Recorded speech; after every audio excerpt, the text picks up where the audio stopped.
Hello everyone, welcome to another Go High Level video tutorial. Now today I will show you how to get approved for GoHighLevel A2P. Now obviously before we get started, you can get a 30-day free trial with our link down below on GoHighLevel, and let's get started with the video. So the first thing that you want to know before you actually go and even sign up for A2P is to make sure your A2P campaign does not involve prohibited content. Now here is some of the prohibited content, but basically, here is some prohibited content. You also have here, you can check out forbidden message categories for SMS, MMS in US and Canada. Make sure to read this. You need to read this and make sure that everything is, streamlined in that, scenario and case. Now the second thing on best practices is consistency in brand website and sample messages. So if your brand name is this, your website needs to be congruent with that, but your sample message, it needs to say like, here is your one-time passcode for logging into, for example, your campaign will be rejected, as you can see. So that's basically what you not need to do. So make sure you're not doing that. Obviously, consistency in sample messages and use cases. If you register a marketing campaign, but sample messages say here's one-time passcode, your campaign will be rejected as well. Consistency in email domain and company name, so everything needs to be consistent when you're doing it.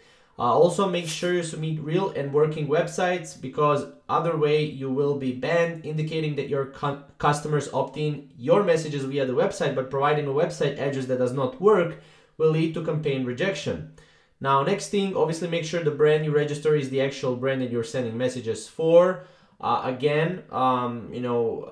It's just very logical, but make sure you're doing that.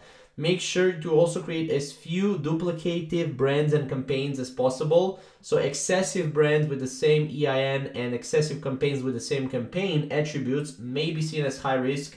GoHighLevel will ban those. If you wish to send templated messages, please indicate templated fields in sample messages with brackets. For example, please write dental check due for Mary Mo, for example. So make sure that that is also, that is also something that you're following. Obviously, ensure your use case involves consumer consent before sending messages.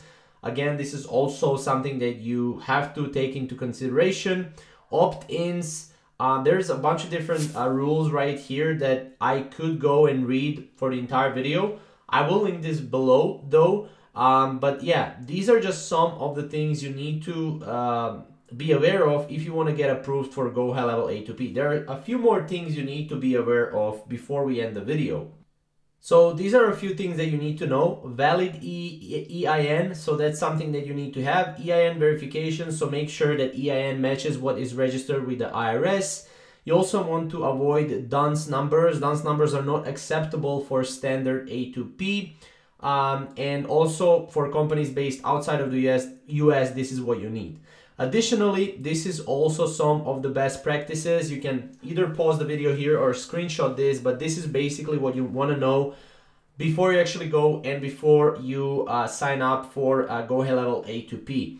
Now, these are just some of the things you need to be aware of. Again, these are some simple things, but again, it definitely doesn't hurt to read this and make sure that you are abiding by the law and that you are not, that you're following the law and that you are, basically, doing everything in the right way. So that's pretty much it. Again, you can get a 30-day free trial on GoHighLevel with our link down below. If you have any questions or comments, comment down below and we'll see you in the next video.